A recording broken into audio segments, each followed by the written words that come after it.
설교를 하시는 목사님께서 말씀 중에 이렇게 말합니다. 아멘 하시는 분들만 복이 임하는 줄 믿습니다. 그랬더니 그 자리에 한 1000명 정도 모였던 것 같은데 저 빼고 다 아멘 하신 것 같았어요. 아멘 하신 분들만 복이 임하는 줄 믿습니다. 그랬더니 여러분도 막 아멘 하시려고 그러시면 아멘. 아멘이라는 말은 우리가 그 의미를 잘 알죠. 내 마음 진심으로 동의를 하겠다 이런 말입니다. 아멘 이 말은 내 마음 진심으로 동의를 하겠다 이런 말입니다. 그런데 사람이란 원래 쉽게 남에게 동의하는 그런 존재들이 아닙니다. 그래서 늘 다툼이 있지 않습니까? 사람은 쉽게 남에게 동의를 하지 못합니다. 그래서 부부 사이에서도 다툼이 있고 또 성도들 사이에서 또 직장에서도 관계가 좀 불편하고 이런 어려움이 있습니다. 어떤 문제가 큰 문제이기 때문에 동의가 되지 않는 것이 아니라 사람이라고 하는 성향 자체가, 사람이 가진 성향 자체가 자기 생각이 있고 또 자기 고집이 있기 때문에 쉽게 다른 사람에게 동의하는 그런 존재가 아닙니다. 저도 좀 돌이켜보면 결혼을 한 지 얼마 안 돼가지고 화장실 휴지를 거는 문제로 약간 신경전을 벌였던 적이 있는데 휴지를 떼는 부분이 벽 쪽으로 가야 되느냐 반대쪽으로 가야 되느냐 이걸 가지고 아무 데나 가면 어떤가요? 그냥 사소한 문제지만 다른 사람에게 쉽게 동의가 되지 않고 어떤 집은 밥 먹을 때 수저를 숟가락을 놓고 젓가락을 바깥쪽에 두지 않습니까? 일반적으로.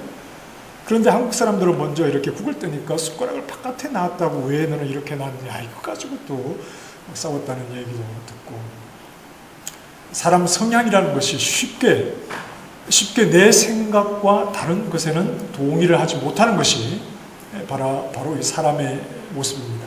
자, 그런데 아멘 하는 분들에게 복을 주실 줄 믿습니다. 이 말에 아멘. 여기서 말하는 복이라고 하는 것은 돈을 많이 버는 거죠. 그리고 몸이 건강한 겁니다. 그런 우리가 한국 사람들이 너무나 잘 알고 있는 그런 복입니다. 아멘 하는 사람들에게 하나님이 복을 주실 줄 믿습니다. 아멘. 그렇다면 아멘이라는 말은 동의한다는 말인데 원래가 남에게 다른 사람들에게 동의가 잘 되지 않는 우리가 그 말에 아멘이라고 동의를 하겠다는 것은 우리가 믿는 하나님이 어떤 하나님이냐, 우리가 믿는 하나님과 우리 신앙의 수준을 나에게 복을 주시는 하나님 정도에서 만족을 하겠다는 겁니다. 그렇죠?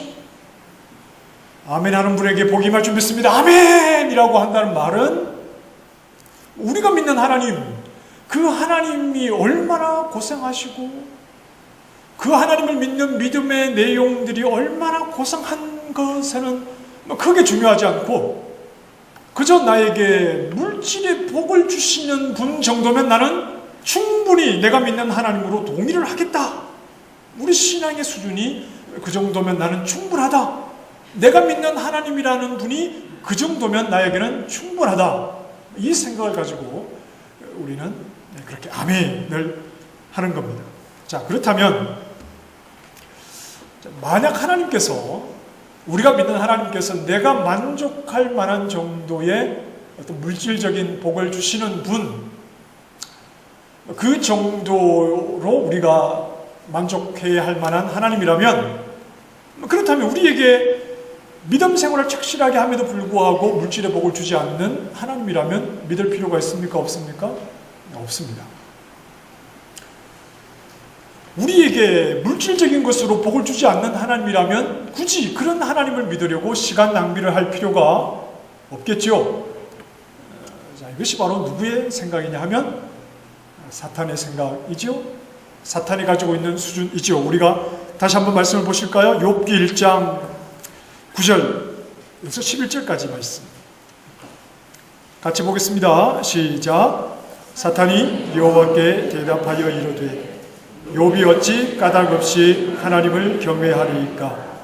주께서 그와 그의 집과 그의 모든 소유물을 울타리로 두르심 때문이 아니니까? 주께서 그의 손으로 하는 바를 복되게 하사 그의 소유물이 땅에 넘치게 하셨음이니이다. 이제 주의 손을 펴서 그의 모든 소유물을 치소서. 그리하시면 틀림없이 주를 향하여 욕하지 않겠나이까? 사탄의 말이 뭡니까?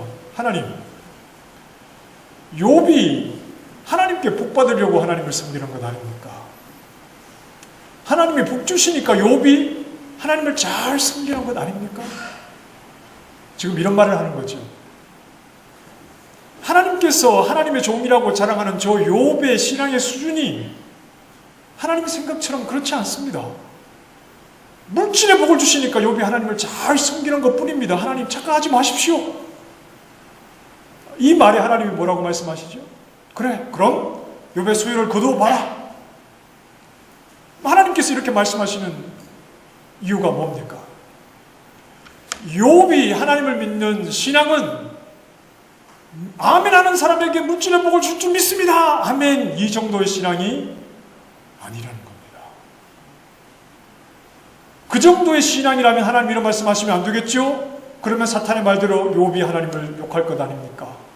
내가 이렇게 하나님을 잘 섬겼는데 물질로 나에게 복을 주지 않는 하나님이라면 나는 이런 하나님을 믿지 않겠습니다. 그리고 하나님을 욕할 것 아닙니까? 사탄의 생각이 맞는 거잖아요. 그러나 그렇지 않다는 것이죠. 하나님을 믿는 믿음의 사람, 하나님을 믿는 신앙이라고 하는 것은 하나님을 잘 믿어서 물질로 복받는, 물질에 복받기 위해서 하나님을 잘 섬기는 그런 차원의 신앙이 처음부터 아니었다. 그리고 하나님을 믿는 욥도 그런 수준에서 하나님을 믿는 믿음이 아니었다 하는 것이죠. 하나님도 하나님을 믿는 믿음의 사람들에게는 이 정도의 수준을 뛰어넘는 그런 신앙을 가지고 하나님을 섬기기를 원하신 겁니다. 하나님을 잘 믿는 자에게 복을 주시는 하나님, 그 이상의 하나님이요, 이 말은 다르게 말하면 물질의 복이 없어도 하나님을 섬길 만한 충분한 이유가 우리에게 있다는 말이죠. 하나님이 우리에게 물질적인 것으로 채워주지 않으신다 하더라도 우리는 얼마든지 하나님을 섬길 수 있는 충분한 이유가 있는 사람들입니다. 우리에게 하나님은 그 정도 수준이 아니기 때문에 그렇습니다. 우리 신앙이라고 하는 것이 그저 물질적인 것으로 하나님과 우리의 관계, 또 하나님이 하시는 일, 이런 것들이 지나치게 물질적인 것으로 말할 수는 없다 하는 내용입니다. 오늘 우리가 읽은 본문은 욥을 찾아온 친구 가운데 세 번째, 나아마 사람 소발이 하는 말입니다. 우리가 읽은 이 13절 이전의 내용은 이 소발이 욥을 아주 강하게 비난합니다. 뭐가 이렇게 말이 많냐? 죄를 지어서 벌받은 주제에 뭐가 이렇게 말이 많고 네가 하나님 앞에 잘났다고 그렇게 주장하느냐? 이렇게 강력하게 욥을 질책한 후에 오늘 이제 본문의 말씀을 하는 겁니다. 그런데 이제 13절 이하의 말씀에 소발이 하는 말은 한 두 개의 단어로 정리가 됩니다. 13절에 만일 이렇게 시작하죠. 그리고 15절에 그리하면, 대충 어떤 구조인지 아시겠죠? 만일, 그리고 그리하면, 이런 구조로 지금 나아갑니다. 네가 만약 열심히 공부하면 성적이 더 좋아질 것이다. 네가 더 열심히 잠 안 자고 돈을 벌면 더 부자가 될 것이다. 당신이 열심히 부지런히 더 운동을 하면 지금보다 더 건강해질 것이다. 자, 만약 그리하면, 만약 이렇게 하면, 그리하면 이렇게 될 것이다. 그렇다면 만약이라는 말 아래에 있는 현재의 상황은 어떻다는 말이죠? 공부를 못하고 돈이 없어 가난하고 몸이 아프다는 말이죠. 부정적인 겁니다. 현재 너의 상황은 이렇게 부정적인데 만약 네가 이렇게 하면, 그리하면 이 상황이 훨씬 더 좋아질 것이다. 지금 이 논리를 가지고 소발이 욥에게 말을 하는 것이죠. 13절 말씀에 만일 내가 마음을 바로 정하고 주를 향하여 손을 들 때에 내 손에 죄악이 있거든 멀리 버리라. 불의가 내 장막에 있지 못하게 하라. 지금 이 소발이 바라보는 욥의 현재는 무엇이지요? 너에게는 죄가 있다는 것이지요. 네 손에 죄악이 있고 너의 집에 불의가 가득하다. 이렇게 지금 소발이 말을 하죠. 주를 향하여 손을 든다는 말은 기도한다는 말입니다. 어떤 기도일까요? 회개의 기도를 말하는 거죠. 자, 그리하면 15절 내가 반드시 흠없는 얼굴을 들게 되고 굳게 서서 두려움이 없으리니 곧 내 환난을 잊을 것이라. 어떤 결과가 있느냐 하면 내 재앙이 다 사라지게 될 것이다. 모든 소유를 잃어버리고 지금 네가 당한 이 재앙에서 모든 것이 회복될 것이다. 지금 소발이 이렇게 말을 하죠. 다시 말해서 물질의 복이 회복될 것이다. 소발이 이렇게 말합니다. 소발이 생각하는 욥은 하나님 앞에 지금 은밀한 죄가 있는 사람입니다. 은밀한 죄가 있는 사람인데 하나님 앞에 손을 들고 회개하고 기도하면 하나님께서 너의 얼굴을 다시 들게 하실 텐데 그때는 예전과 같은 소유가 회복될 것이고 물질적인 것으로 하나님께서 너에게 복을 주시는 분이라는 것을 네가 확인하게 될 것이다. 소발이 생각하는 하나님의 최대치는 물질로 복을 주시는 하나님입니다. 이게 소발의 입장에서 말할 수 있는 가장 좋은 하나님이죠. 하나님과 바른 믿음의 관계 속에 있는 사람에게 주시는 가장 좋은 하나님의 모습이 물질적인 것으로 가득 채워주시는 분입니다. 자, 이런 뜻이지요. 우리가 죄를 버리고 하나님을 잘 섬기면 복을 주신다. 하나님을 잘 섬기는 자에게 하나님께서 물질로 복 주신다. 사탄의 생각과 다르지 않지요. 하나님을 섬기는 것을 무엇과 연결하느냐 하면 복과 연결하지요. 하나님을 섬기는 것과 물질의 복과 사탄이 연결해서 얘기했던 것처럼 소발의 생각도 그렇지 크게 다르지 않습니다. 물질의 복을 주시는 하나님, 그분이 죄를 버리고 하나님 앞에 바르게 섰을 때 우리가 누릴 수 있는 최고의 하나님이다. 그리고 우리 신앙이란 바로 이런 과정을 누리는 시간들이다. 이런 말입니다. 하나님 앞에 바르게 설 때 물질적인 것으로 하나님이 복 주시고 그 하나님을 계속해서 누리기 위해서 그렇게 하나님을 섬기는 것이 신앙의 과정이요 내용이다 하는 겁니다. 자, 이런 소발의 말에 동의를 하시는 분이 이 가운데 계실지 모르겠습니다. 우리가 하나님을 잘 섬길 때 하나님은 우리에게 반드시 물질로 복 주신다. 이 소발의 말에 동의하시는 분들이 이 가운데 계실지 모르겠습니다. 요즘 뭔가 하는 일이 좀 잘 안 되고 뭔가 자꾸 문제가 생기는데 내가 너무 주일 예배를 잘 드리지 못하고 자꾸 빠져서 그런가 보다. 그 은행 통장의 잔고를 확인해 보면 별로 돈을 쓸 데가 없는데 자꾸 돈이 새 나가는데 내가 지난번에 11조를 몇 번 떼어 먹었더니 특별하게 쓴 돈이 없이 돈이 자꾸 줄줄 새 나가나 보다. 그리고 새 나간 돈과 11떼어 먹은 11조를 비교해보면 비슷하거든요. 자, 무슨 말씀을 드리려고 하는 거냐 하면 우리의 신앙의 기준이 너무나 물질적인 것에 있는 것 아닌가. 우리가 위기를 생각하게 되는 그 상황은 물질적인 것에 문제가 생길 때 우리는 우리 신앙의 위기를 느끼고 우리가 하나님을 섬기면서 무엇에 만족을 얻느냐 하면 어떤 물질적인 환경에 문제가 없을 때 우리는 만족을 얻게 되는 매우 단순한 논리로 우리가 신앙생활을 하는 것은 아니냐 하는 겁니다. 물질적인 환경이 어려워지면 이게 우리에게 하나님을 믿는 믿음에서 위기가 되고, 반대로 물질적인 환경에 넉넉하게 되면 하나님을 믿는 믿음에 여유가 생기는 것이, 지극히 하나님을 믿는 우리 신앙의 기준이 이 물질적인 것에 있지는 않느냐 하는 것입니다. 하나님을 믿으면서 우리가 무엇을 불안해하지요? 하나님을 믿으면서 우리가 무엇에 만족을 합니까? 혹 하나님께서 나에게서 물질을 빼앗아가면 어떡할까? 이게 우리의 불안이고, 대신에 물질적인 것이 충분히 채워지면 우리는 만족하는 것이죠. 우리가 생각하는 하나님은 어느새 물질로 계산되는 하나님.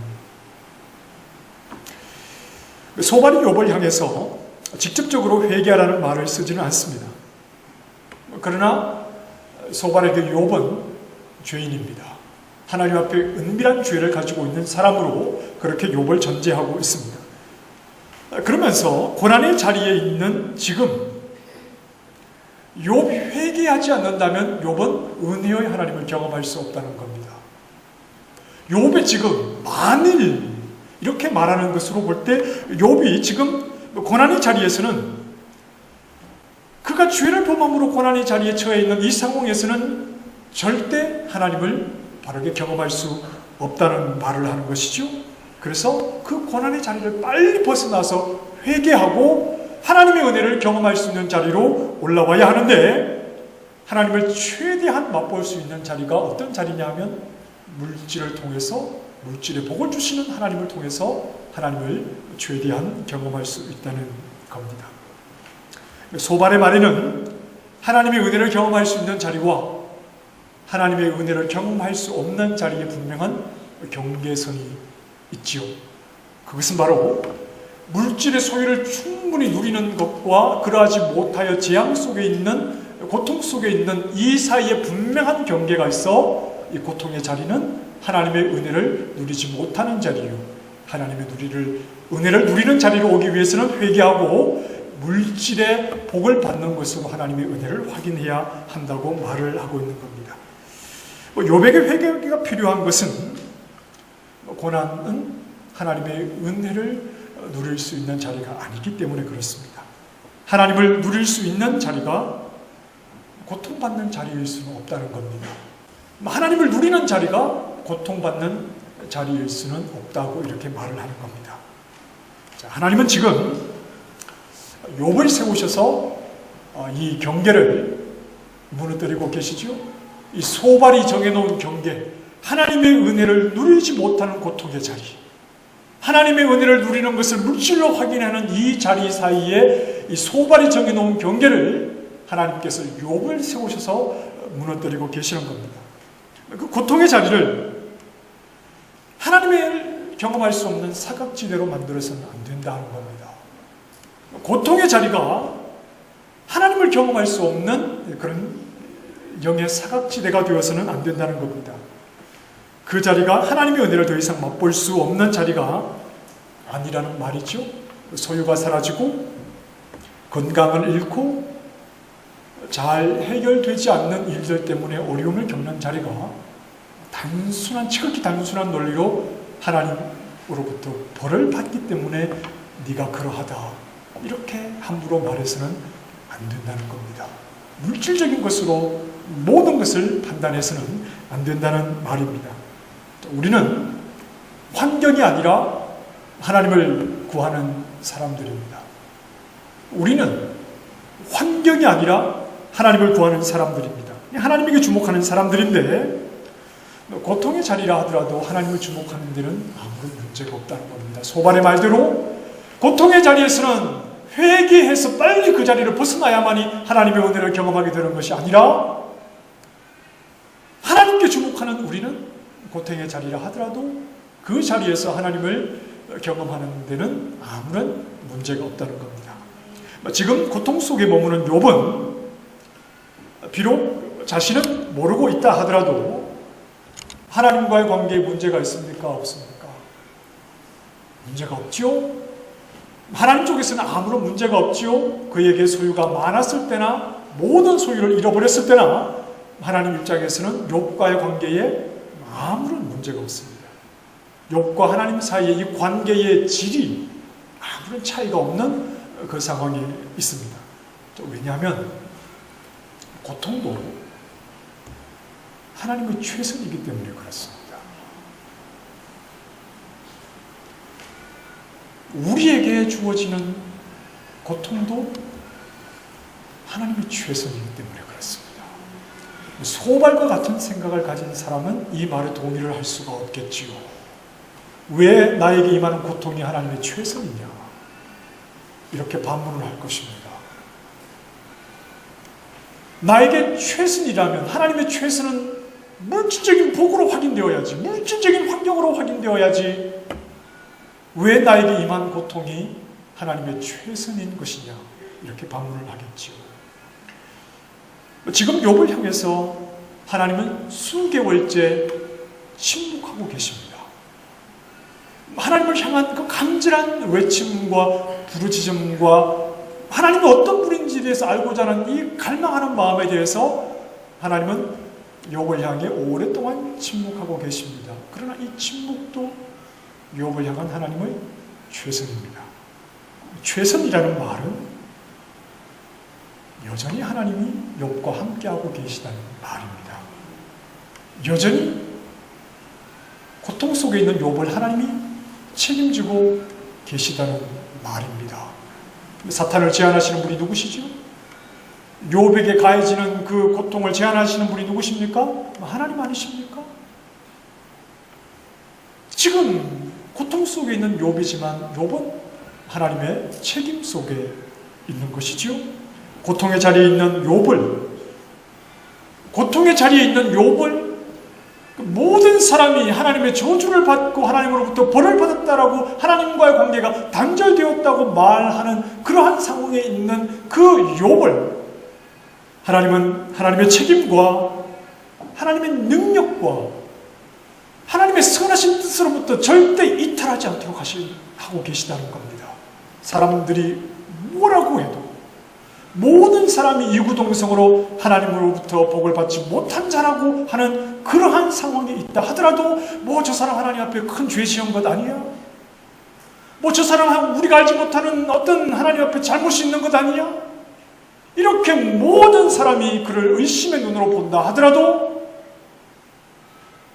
그를 하나님의 책임과 하나님의 관심과 하나님의 선하신 뜻 안에서 절대 이탈하지 않도록 하나님께서 붙잡고 계시다는 겁니다. 여기에 우리 신앙의 실력이 있습니다. 여러분의 신앙은 실력이 있으십니까?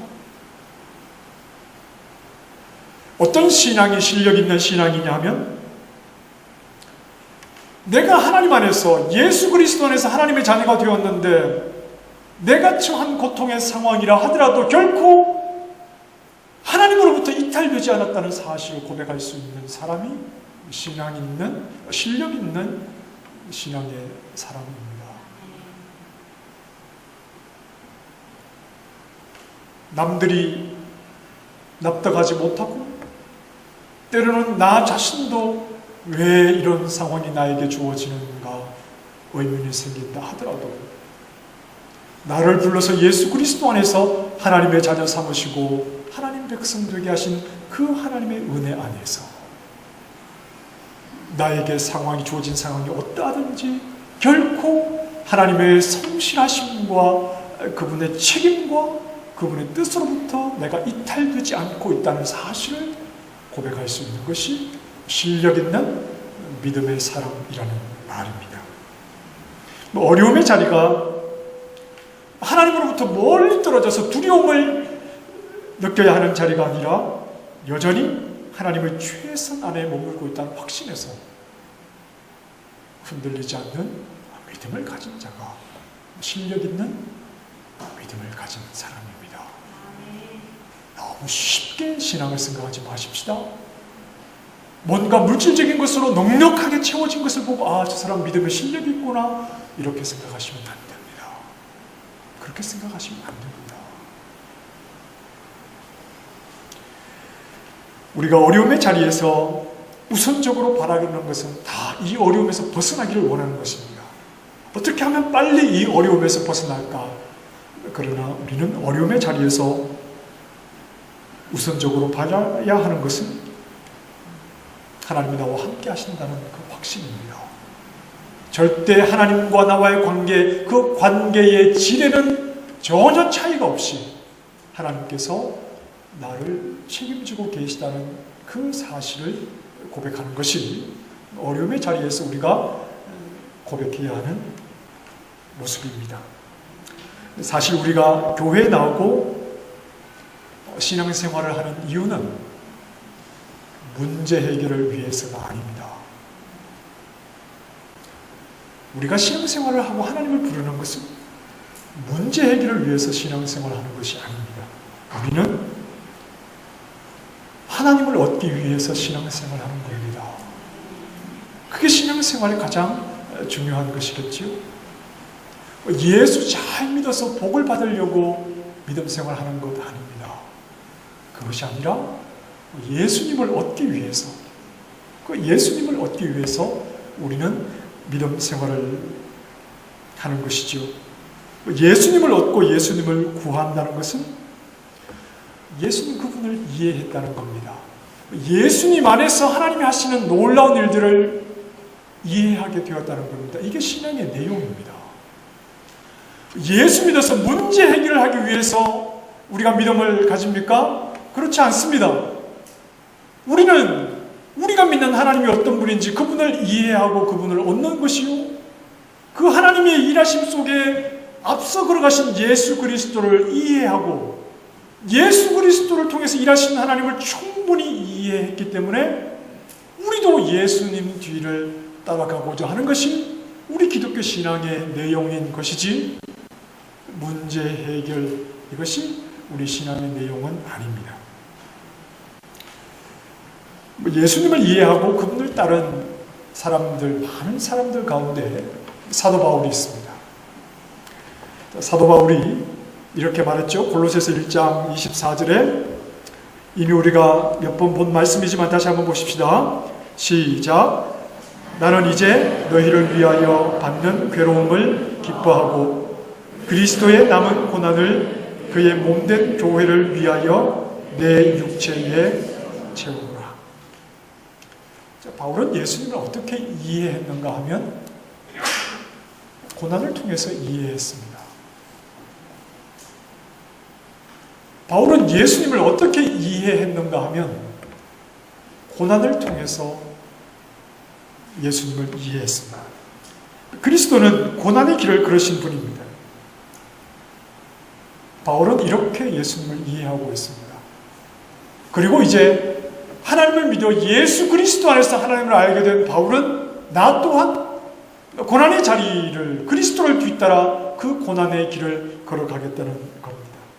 그 이유는 하나님을 알고 있기 때문에 그렇습니다.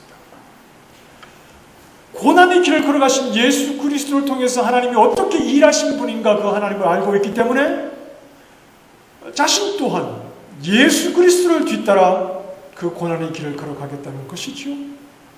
왜냐하면 고난의 길을 걸어가신 예수 그리스도의 모든 삶이 하나님의 책임 안에 있었다는 것을 바울이 알았기 때문에 그렇습니다. 많은 유대인들이 예수 그리스도를 십자가에 못 박아 죽이며 하나님을 모독한 자라고 예수님을 오해했지만, 그러나 성령 안에서 사도 바울은 고난의 길을 걸어가신 그 예수님의 모든 삶이 하나님의 책임 안에 있었다는 사실을 분명하게 깨달았기 때문에 나 또한 예수 그리스도를 뒤따라 이 고난의 길을 걸어가면서 그럼에도 두려워하거나 불안해하거나 놀라지 않는 것은 예수 그리스도를 뒤따르는 이 고난의 삶은 그 모든 삶이 하나님의 책임 안에 있다는 것을 사도 바울이 분명하게 알고 있기 때문이죠. 예수님에게서 그 사실을 알았기 때문에 그렇습니다. 고난의 길을 걸으신 예수 그리스도를 죽음으로부터 다시 살리시는 그 하나님의 책임과 그 하나님의 일하심을 사도 바울은 분명하게 확신했기 때문에 그렇습니다. 하나님의 사람에게는 고난의 자리가 하나님으로부터 멀어진 자리가 아닙니다. 하나님의 사람에게는 고난의 자리가 하나님으로부터 멀리 내침받은 자리가 아닙니다. 하나님은 얼마든지 그리스도의 고난과 죽음을 통해서도 그분의 책임과 일하심을 통해서 하나님의 일을 이루어 가신다는 것을 보았기 때문입니다. 무엇을 통해서 확인했죠? 부활을 통해서. 부활을 통해서 예수 그리스도의 고난의 모든 과정이, 심지어 죽음의 시간도 하나님의 책임 안에 있다는 것을 사도 바울은 분명히 깨달았기 때문에 그렇습니다. 그러니 믿음 안에 있는 자신이 고난의 자리에 머무는 것이 두려워할 문제만은 아니라는 겁니다. 오히려 하나님의 능력을 확인하는 자리여야 하지 않겠느냐. 고통 속에 있는 우리가 단순히 두려워할 만한 자리가 아니라 그 자리에서 하나님의 능력을 확인하는 자리여야 하지 않겠느냐. 그 고통의 자리에서 하나님의 능력을 확인하는 자는 어떻게 하나님의 능력을 확인하죠? 고난의 문제가, 고통의 문제가 해결되는 것으로 아닙니다. 그것은 나중의 문제입니다. 그리고 반드시 그렇게 해야 할 문제만은 또 아닌 것이지요. 그렇게 확인되는 것이 아니라 그 고난의 자리에서조차 나와 함께 하시는 하나님을 충만히 고백하는 것으로 확인할 수 있는 것입니다. 이 고난의 자리가 오히려 하나님의 능력 속에 있는 자리라는 것을 내가 어떻게 확인하느냐? 문제가 해결되는 것으로 확인하기 전에 그 자리에서 하나님의 책임 안에 내가 있음을 분명하게 고백하며 흔들림 없이 하나님을 고백하는 것으로 내가 하나님의 능력 안에 있다는 것을 우리는 확인하게 되는 겁니다. 지나치게 흔들리지 않고 두려워하지 않고 나를 이끄시는 하나님의 최선 안에, 그 안에서 그분을 신뢰하며 모든 것을 맡기고 걸어갈 수 있는 것이지요. 여러분, 예수님을 믿는 것을, 우리가 신앙생활 하는 것을 예수 잘 믿고 예배 잘 드리고 하나님을 잘 섬겨서 환경이 열리고 물질에 복받자, 이렇게 가면 설명하지 못할 내용들이 너무나 많습니다. 그러한 신앙의 패턴을 우리 모두가 원한다 하더라도 성경은 그런 것을 말씀하려고 하는 것이 아닙니다.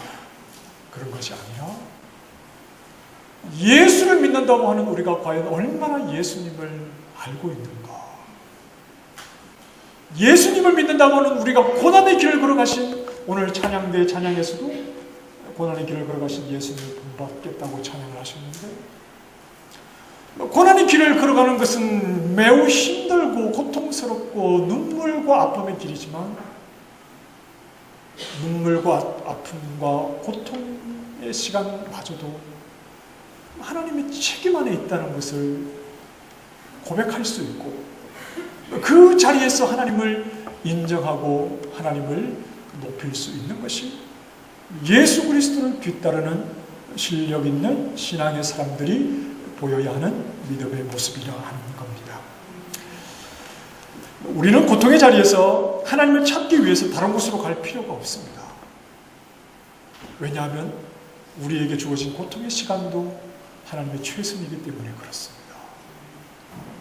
우리에게 찾아온 어려움도 하나님 그분의 성실한 일하심 안에 있기 때문에 그렇습니다. 고통이라는 이 환경을 피해야만이 하나님의 은혜를 누리고 경험하고 더 하나님께 가까이 있는 것이 아니라, 우리는 고통의 자리를 하더라도 그 자리에서 얼마든지 하나님을 고백할 수 있습니다. 고통은 실패의 자리가 아니기 때문에 그렇습니다. 하나님의 성실하심이 있는 자리, 하나님의 능력이 여전히 나타나고 있는 자리, 그분의 최선이 있는 자리가 바로 우리에게 찾아온 고통의 자리라는 것을 우리는 하나님이 어떤 분인지를 아는 믿음과 예수 그리스도를 어떻게 그분의 책임 속에 이끌어내셨는가 하는 그 하나님을 고백하는 믿음으로 그 자리에서 동일하게 하나님의 하나님 되심을 고백할 수 있어야 하는 겁니다. 그리스도의 십자가를 생각해야 합니다. 십자가는 최고의 고통이었지만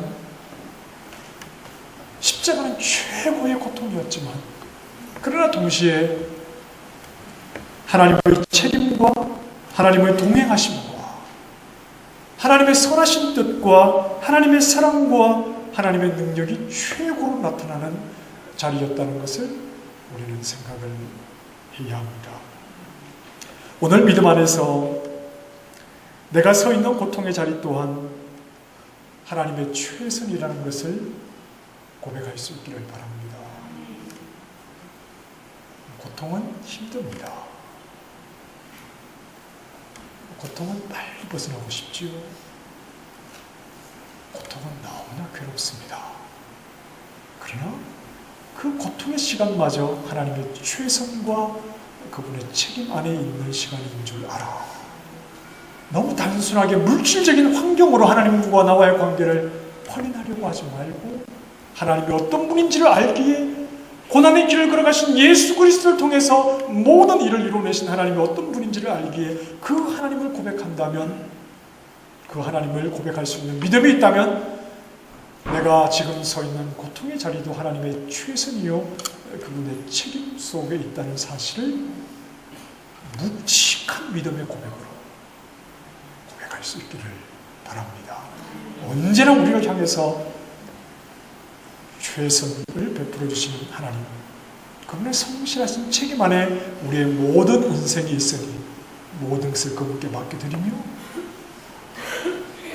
눈물과 고통 속에서도 하나님의 선하심과 하나님의 성실하심을 묵묵히 고백하며 주님을 바라보는 믿음의 신실한 종들이 다 되시기를 주님의 이름으로 축원합니다. 기도하십시다. 하나님, 우리는 연약해서 모두가 물질적인 환경의 나음만을 기대합니다. 우리는 예수 믿고 복받아 잘 되기를 누구나 바랍니다. 그러나 하나님께서 우리를 인도해 가시는 길은 그렇게 단순하지 않습니다. 우리에게 고통의 자리가 있고 눈물의 자리가 있으나, 그러나 고통과 눈물의 자리도 하나님의 최선이요 하나님의 책임 안에 있다는 사실을 우리가 고백하며 하나님 우리의 믿음의 실력을 더하셔서 눈물과 고통 속에서도 하나님의 선하심을 노래하고 찬양하는 믿음의 종들이 되게 하여 주시옵소서. 환경 때문에 하나님을 따르는 것이 아니라 하나님을 알기에 묵묵히 변함없이 하나님을 따라가는 믿음의 사람들 되게 해 주시옵소서. 예수님 이름으로 기도합니다.